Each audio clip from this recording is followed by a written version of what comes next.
How's it going, guys? I'm Connor from Running Warehouse. I'm here with Scott from Saucony. Today, we are going to be taking a first look at the new Saucony Triumph 23. Now, Scott, we saw a huge update with the Triumph series just about a year ago. We took it out on a first run with pro athlete Jared Ward.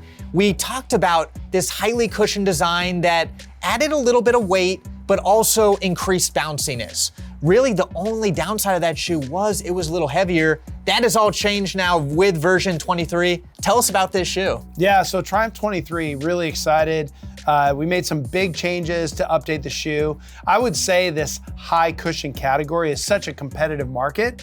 Everybody's raising the bar. One of the things I will say about the Triumph 23 is we're putting this up at one of the most premium shoes in the category, primarily because we have taken some significant steps to reduce the weight of the shoe while maintaining a great premium feel underneath the foot. The prior weight of the shoe was above 10 ounces. This is gonna come in at 9.2 ounces. Yeah, and what excited me about this shoe, what excited Jared Ward about this shoe was the midsole compound. It featured PWRRUNPB, but it was a little bit different than what we saw in the super shoes. It was fine-tuned for daily training, it was a little bit denser, and it was a little bit heavier. How has the PWRRUNPB now changed in this version while still maintaining that training philosophy?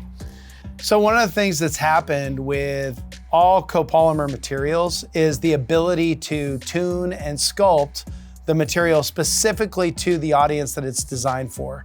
So what you might find with a Triumph is gonna vary from what you find from an endorphin shoe or a cross-country spike. It's gonna be quite different from one to the next. And so one of the things that we have done with the Triumph 23 is you'll see that plush pillow-like appearance, but more importantly is it's way lighter. So that's one of the primary things that we've been able to accomplish and how we got to 9.2 ounces.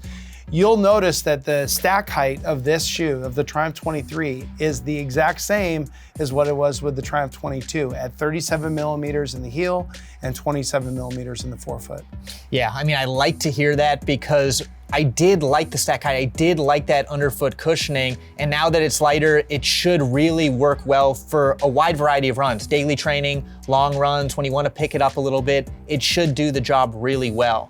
Now moving on down to the outsole, how have we continued to sculpt away some weight? So yeah, when we look at the outsole, you'll still see that we're using that XT900 rubber throughout. But in the areas where we can eliminate outsole material, like through midfoot here, we've actually taken that away, and that's helped us reduce the weight of the shoe in its entirety. Yeah, and when we look at the net bases of this shoe, it's got a nice wide platform, maybe not quite as wide as what we see in the Hurricane, but still a lot of inherent stability that works well with that high stack. Now, moving on up to the upper, this was another part of the shoe that people have always loved, that premium plush on-foot experience, and it looks like it continues again. Yeah, when we look at the upper, you'll see that we have that 3D mesh that's throughout, really avoiding any irritating seams. It's gonna be super plush and comfortable across the whole upper of the foot. You'll also see that 3D heel counter in the heel that locks the foot in place. Overall, it's just gonna be a very comfortable shoe. Yeah, you know, that's why I've always liked this shoe. It was something that felt plush, premium, and something you could just rack up the miles. I always like this for long run day because it does have that protection, it does have that efficiency, and it's just a really comfortable shoe. Now looking at version 23, we've got some nice updates. For the people who want to get on their feet, when can they have it? The Triumph 23 will be available in July of 2025. Perfect. If you're looking to try it out for yourself, you'll be able to find it here at Running Warehouse.